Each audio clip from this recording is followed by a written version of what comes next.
What's up, YouTube? Selling Comic Geek coming to you with another haul video. That's right, a haul video from several different shops, and I am getting ready for Cowtown Comic Con and technically Horror Fest.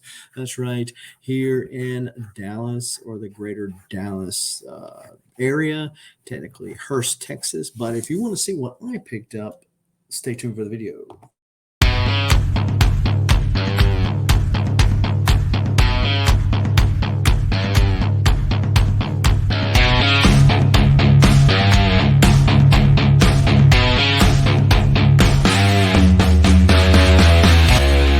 Now, before I get into all of this comic book madness, go ahead and smash that like button for the YouTube algorithm. Hit the subscribe button as well as the bell notification so when videos like this one drop ever so randomly, you are one of the first people to know and can make the conscious decision as to whether or not to watch it now or later. As long as you watch it, we appreciate you. Talking about people we appreciate, how about the list of channel members, people that are supporting the channel through their monthly membership? And if you are interested in joining either or both of these membership groups, the Linktree link is in the description below. Also in that Linktree link is a link, hence its name, to all the other platforms that I'm on, Instagram, whatnot, Shortbox, etc., etc. So if you want to check that out, follow me on the other platforms. It'll make you feel nice, warm, and fuzzy inside. Anyway, so I will apologize from the outset that the camera is probably a little splotchy, kind of looks like the Blair Witch Project. But no, seriously, I do not have my normal, and I couldn't get my Epoch camera to work. So anyways, that being said, apology hopefully accepted. Let's get into some comics, shall we? So I timed it pretty good yesterday in my trek over here. Typically when I'm on the way over to Texas, I stop in Shreveport at Excalibur Comics. I was able to pick up several comics there, and then I also had picked up some in Jackson at my normal LCS. So today or tonight, depending on the time that you're watching this pre-recorded video, I am going to give you some of my take on some of these books that I got yesterday, and then also on the books that I got today. So let's get into it. So X-Men number 7. So I had told myself that I was dropping all of the X titles, and that's probably mostly true. Hellions is going the way of the Dodo. A lot of the other titles are switching out. They're switching up teams and all that kind of stuff. Jonathan Hickman is no longer on it. His creative vision, I think, was what has been driving X-Men and its readability. And it has since gone off the tracks and not very interested in it at all. Having said that, there is always a glimmer of hope in some writing. In particular, it's funny that it should come in the form of Jerry Duggan. I am not a big Duggan fan. He's kind of hit or miss for me. However, when it comes to the X-Men title, as it's currently going here, Pepe Larraz on the art, got Rogue on the team, you got the Jean Grey, you got X-23 on the team, and he's writing it as a classic X-Men title where the X-Men are mutants, yes, but they're trying to protect humans, and they're not trying to be exclusive outside of humanity as some other type of being like they are on Krakoa. So very traditional. So there's this deal now where this guy kills Cyclops. He's brought back. You find the story about how he died, but there's some sinister purpose. Maybe that pun was intended. I don't know yet. But there's a sinister purpose as to why he was being sought out to be killed. And, of course, now he's kind of parading as Captain Krakoa, but which is kind of whatever. But solid title overall. So that is the one I'm kind of sticking with right now. Batman and Robin. Not that DC needed to have another Batman title. They certainly have enough. But when you put Jeff Lemire and you put Dustin Nguyen, sorry if I butchered his name, on the art and the writing, respectively, then think about that. I mean, I just had to do it because I got all kinds of Ascender Descender vibes on it. It was a really good dynamic of when Dick Grayson was first taken in and him trying to adapt and him kind of coming into his own, and Bruce kind of come to grips with him having a partner and all that kind of good stuff. So it was a really good read. It was only 3 issues, which was fantastic. So that is, I hate to say that I hope that they do more or less bat titles that I would like to read, because I'm trying to focus, mainly right now on Batman and Detective when it comes to Batman. Catwoman got dropped because Tini Howard is now writing that. So I'm not getting Catwoman. Nightwing is good. Excuse me, Nightwing's good too. So, but you're just trying to focus to the main titles instead of all those little hit and miss stories. I was able to pick up at Excalibur. One of the good things about Excalibur is an extensive new book. And a lot of times because I have it, it's again my fault partially that I have not set up my pull list at the new shop. So I missed out on Hellions. When did it come out? A week ago, 2 weeks ago. And this was definitely one of the more solid titles. Zeb Wells was on the writing. The art was okay, when bad, but it was just okay. But definitely a good story with an eclectic team there. But yeah, it was interesting how it ended. Let's talk about Thor number 21. Now, this is the origin of Mjolnir, or the god of thunders. God of hammers, god of thunders. So this is the origin. It has gotten to be a really hot book really quick. They did not have this cover. In fairness to my LCS, they did not have this cover. I got this one at Excalibur. However, the cover that they did have, they were already charging $15 or $20 for it. So that was a hard pass. As when it comes to Donny Cates, with the Thor run, it's kind of starting to get long at the tooth for me. A lot of build up, which is Donny Cates' MO, with not a lot of payoff. And I don't really see the payoff coming. So I'm kind of wondering, should Thor be one of the next titles to drop? And let me know in the comments below if you're picking up Thor or what you think about it. I mean, it's been an okay title, but with the prices of everything, but we're talking about comics here going up. And there's so many older comics that I would like to pick up on. Do I need to settle for just okay? Is it my responsibility to try to prop up the comic industry when they give us lackluster stories and art? Or should I just, worry about going back to the older stuff that I'm more interested in? That's a question I think we've all asked ourselves over time. But I was able to get this A cover for cover price at Excalibur. It was an okay story. Probably one of the better stories in the last several issues and of course then you find out who the God of Thunders hooked up with when it was thrown into the sun at the end. So I'm not going to spoil it for you, but if you're interested, go check out Thor number 21. They threw in a copy of DC Connect, of course, Flashpoint Beyond. Yeah, of course, they're going to throw that in there. Written by Jeff Johns. Come on, guys. I just said I was trying to slow things down on the new book side. This is interesting. This is the Marvel previews, of course, but Amazing Spider-Man number 1.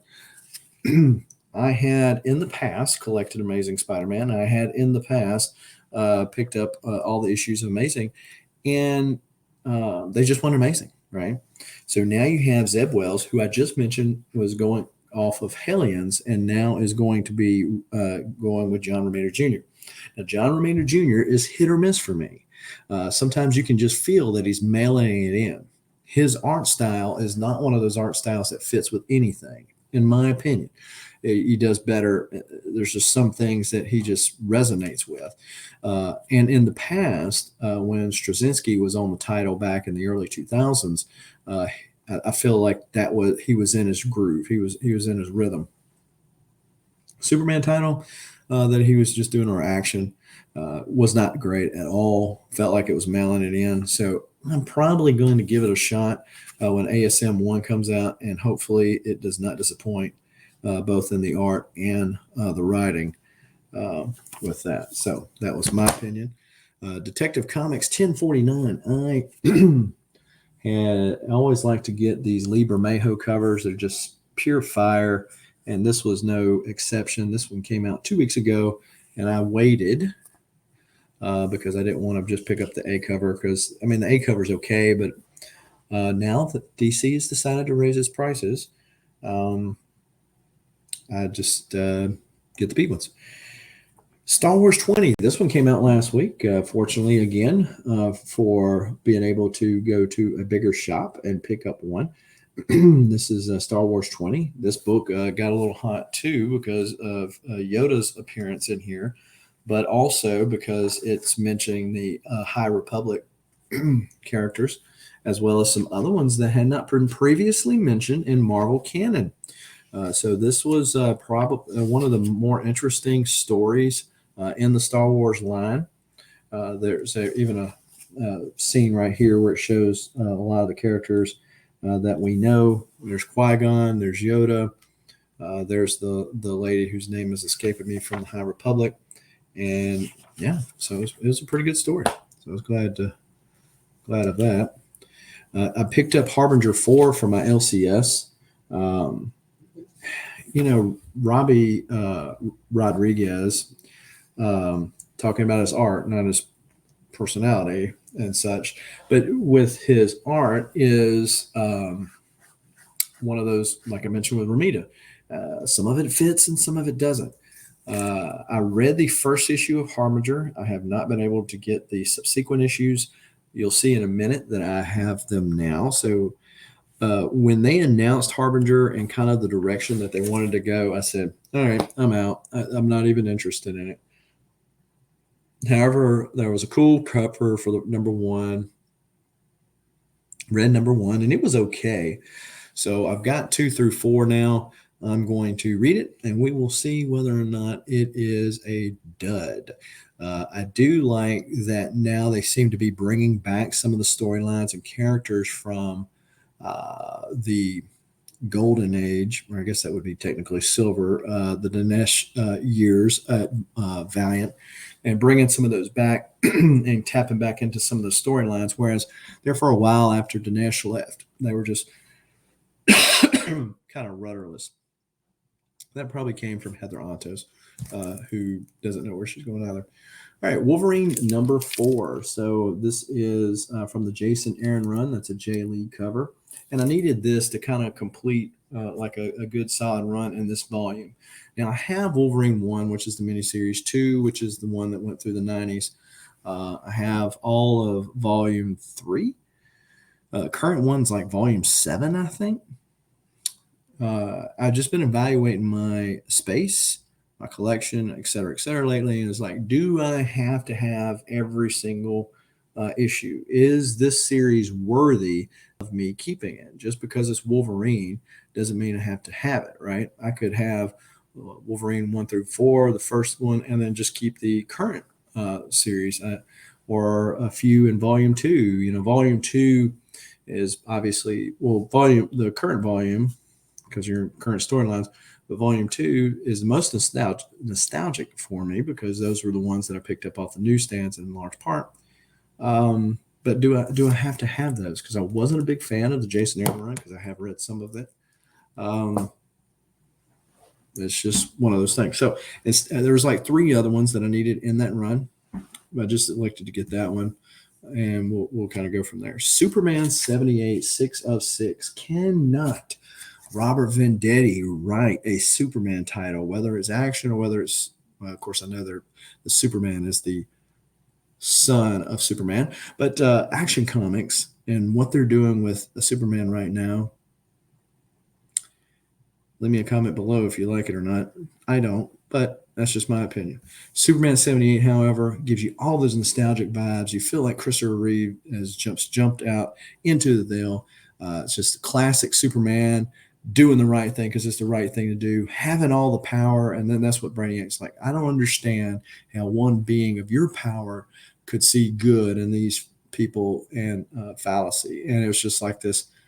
It was just great. Art could take or leave it. Definitely deserved, I think, to have a better artist. But having said that, the artist found a way to get certain like headshots and stuff look just like Christopher Reeve. So one of those miniseries. Hate to see it go. Hopefully, Vendetti will be writing some more there really soon. DC versus Vampires, number 4. This is the Matina cover. So this is, I think, the only title that I am picking up of Tinian's right now.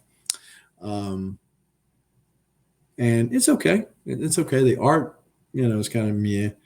I think this vampire and zombie thing is going to play itself out pretty soon.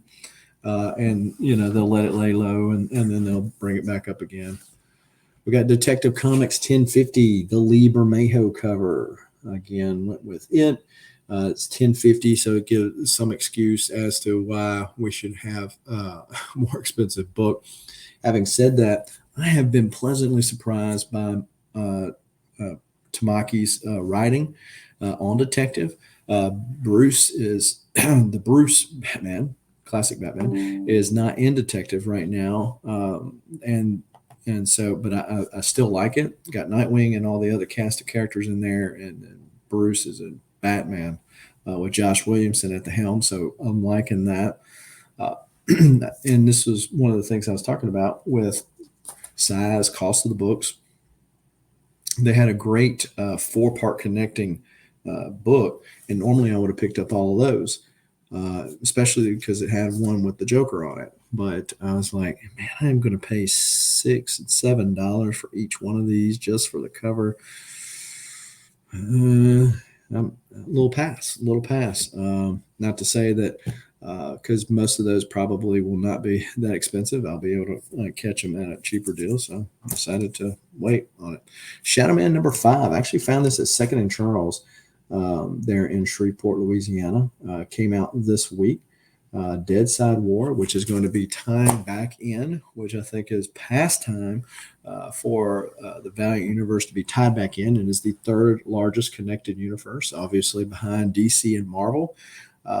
Shadow Man has been the most consistent title. I won't say it's fantastic, but it has definitely been the most consistent with Colin Bunn at the helm.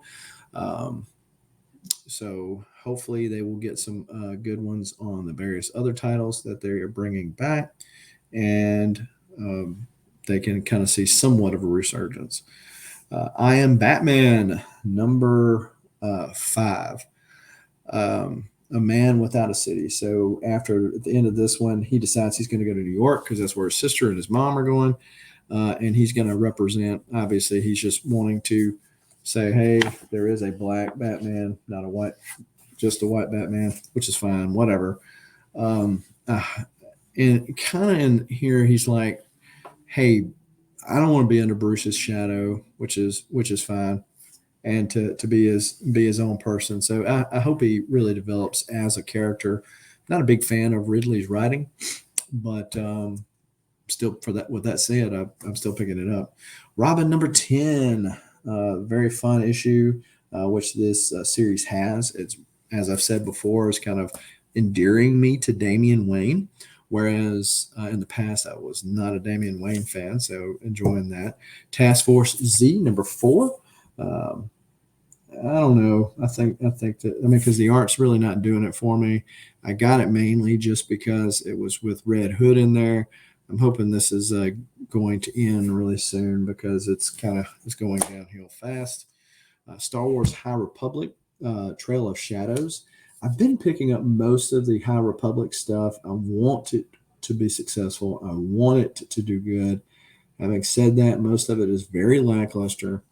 Getting to the place where I might just drop everything except for High Republic. or I might not even get High Republic if they mess with me too much. Yeah, but I think this is a mini series. It started more as like a detective thing, which was kind of interesting, but it's just trailed off into whatever lacklusterness, which is where High Republic is for me. I'm not a big fan. Um, I'm sure there's big fans of it out there, and I hope it gets better. Like I said, I've wanted it to be successful and have read all the stuff. I even picked up the IDW stuff.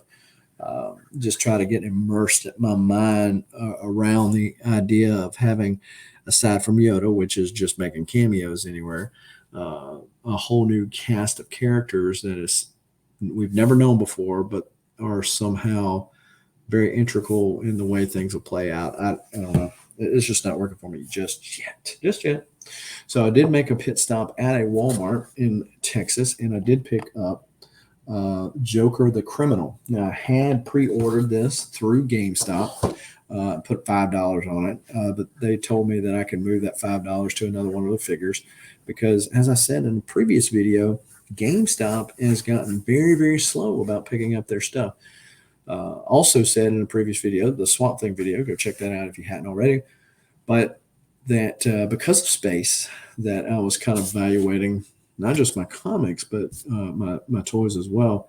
Having said that, the Criminal was different enough to me to where it's like, okay, this is like a different kind of figure. It's not just Joker laughing, a traditional type Joker laughing, or Batman with the yellow crest on there versus not a yellow crest on his thing, if that makes sense. So decided to go ahead and pick him up anyway. I'm kind of unsold as to whether or not I will pick up the Batgirl and the Red Hood. The Red Hood is different, but I don't know if it's different enough to warrant me having deal. So today I went to two different shops. One is Titan Comics. If you are in the greater Dallas area and you want to see a good comic store, you do yourself a favor and go see Titan Comics. Have a plethora of new titles each and every week, and then they have a backlog of older titles and some really goody stuff behind the counter. So if you want, if that's your vibe, if that's your jam, go check that out. Because I had some time, I was also able to get back to Zeus Comics. Now, Zeus does have some back issues, but they're not very old. So if you're looking for older back issues, Zeus is not the place to go. But it is a nice shop, and it is a bad idea retailer, and so is Titan. So you'll see several bad idea titles in here. That's how I was able to get so many of them. This one is from Zeus, and that's Odin's Eye #1. Now this book popped really quick, really fast, and of course with the writing, that bad idea. Say what you will as far as the marketing, I think it's genius, but with the marketing of bad idea, it's aggravating from the sense of a collector being able to easily get a hold of the books. I get that, but as far as the art and story, top notch. The books are a little bit more expensive, but it's a lot more better quality book. I mean, you got Josh Dysart on the writing on that, and who's on the? It's not La Rosa, is it?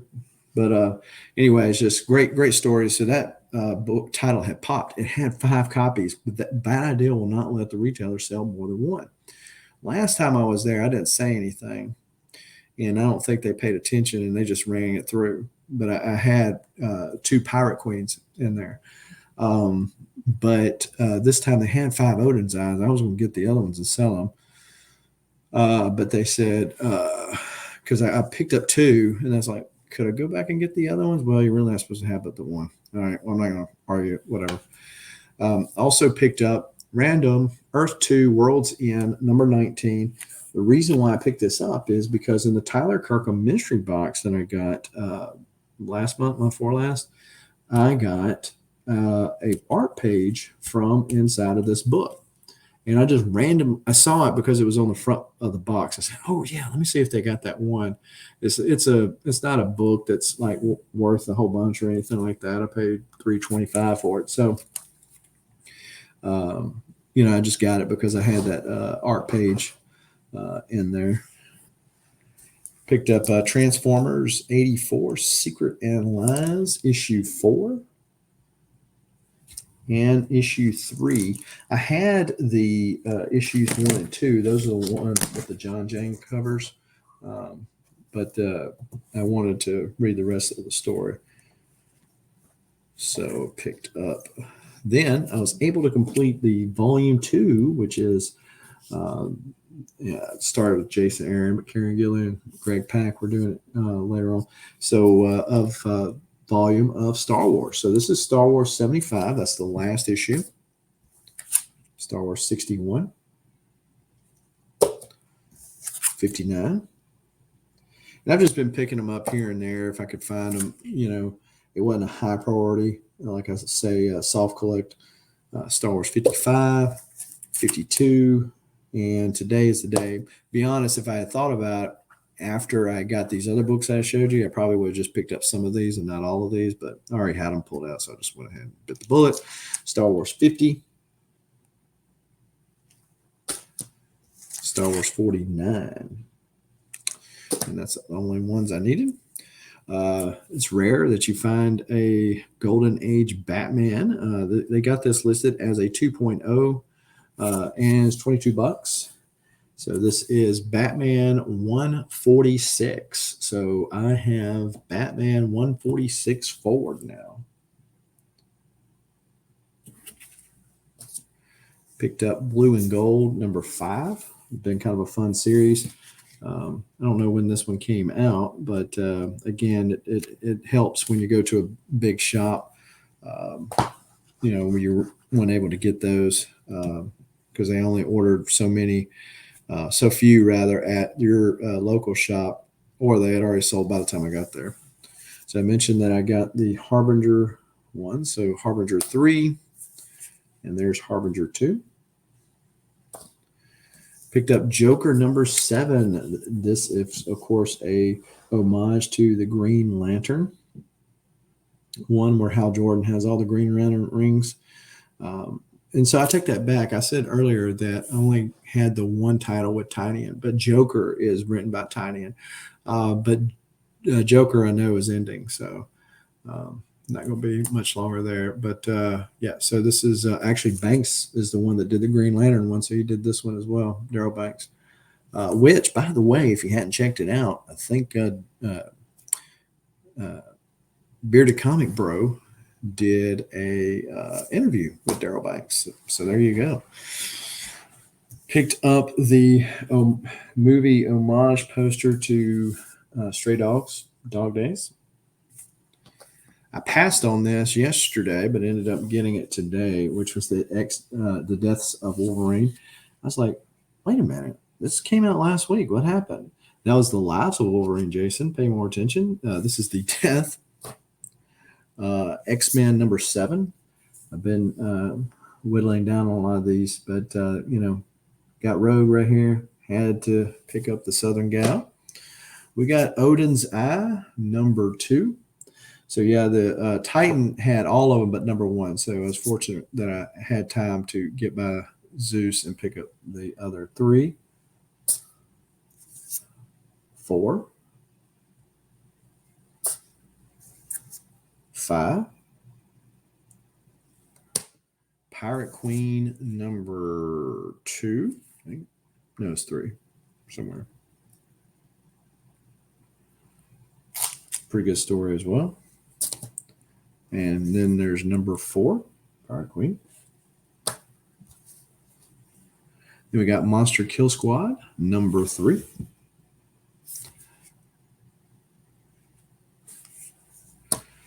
And then I got some Hulk books. So we got Hulk number 184.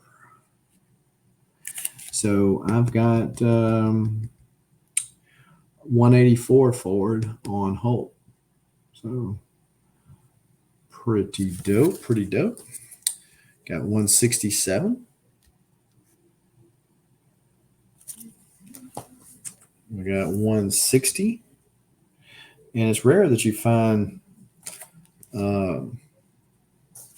it's rare, at least in where I go, that you're able to find, Hulk books like this. But Titan is a big shop, so I'm sure it gets lots of collections in. 151. Annual number 10.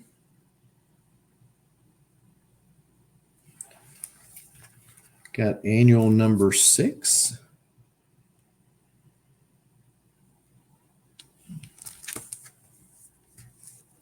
We got annual number 4.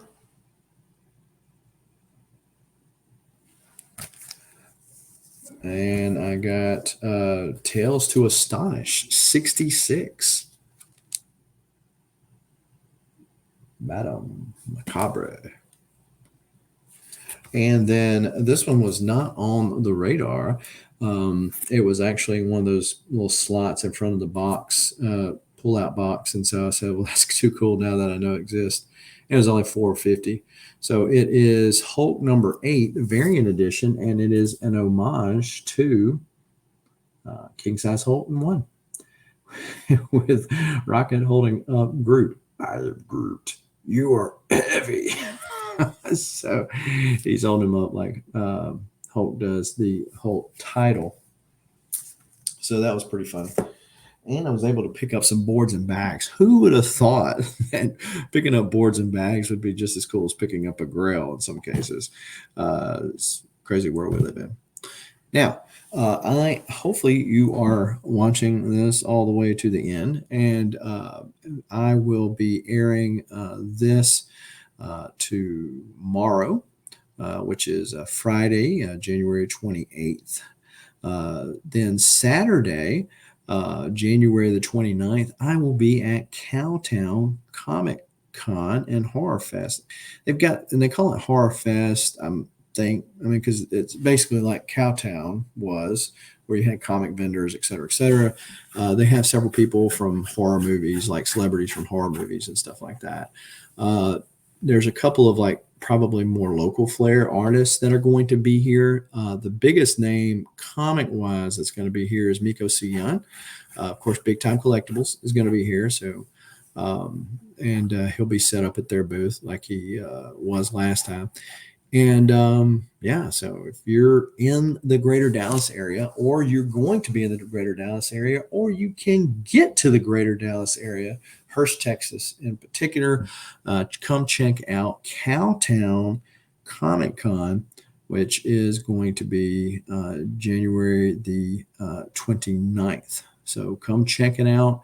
I think the tickets were like 10 or 15 bucks, so they're not very much at all. Last time I was here, there was a good mix of comic vendors. So that is a good thing, because a lot of shows, even the bigger shows that you go to, it doesn't have that many comic vendors. So hopefully they will have just as many this time as they did last time. So come check it out. I do want to again shout out to the channel members, people that are supporting the channel through their monthly memberships. If you see a name up here that you do not recognize, most of these people are creators their own. They're on Instagram and or YouTube. Go check them out. Write their name down. Give them a follow. Give them a sub up. You will make their day. And talking about supplies earlier, if you need supplies, visit bcwsupplies.com for those comic book bags and boards, boxes, vinyl record protection, card protectors, et cetera, et cetera. Use the coupon code SCG at checkout to save yourself 10% on your order.